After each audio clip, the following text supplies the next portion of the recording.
Jogging కి వేళాయరా, ప్రకృతిలోకి పయనమవ్వరా? పూర్తి వివరాలకు చదవండి రేపటి సాక్షి హైదరాబాద్ ఎడిషన్. స్టార్ హీరోలు స్క్రిప్ట్ విషయంలో, దర్శకులకు డేట్స్ ఇచ్చే విషయంలో ఎంత జాగ్రత్తగా ఉండాలి అనేది రీసెంట్గా రిలీజ్ అయిన కంగువాను చూస్తే అర్థమవుతుంది. కానీ ఏం లాభం, జరగాల్సిన నష్టం జరిగిపోయింది.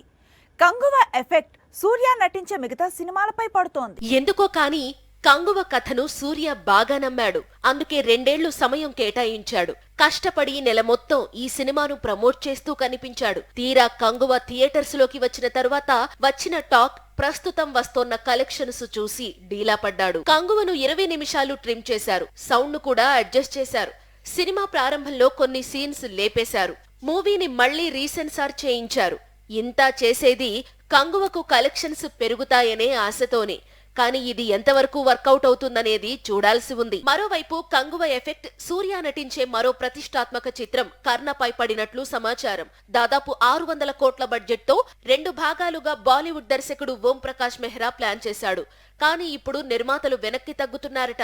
కంగువ రిజల్ట్ చూసి వాళ్లు వెనక్కి తగ్గారా, లేక మనీ అడ్జస్ట్ కావడం లేదా అన్నది క్లియర్ గా తెలియడం లేదు. కానీ సూర్య నటించే కర్ణ చిత్రానికి బ్రేక్ పడిందని బాలీవుడ్ వర్గాలు కన్ఫర్మ్ చేస్తున్నాయి.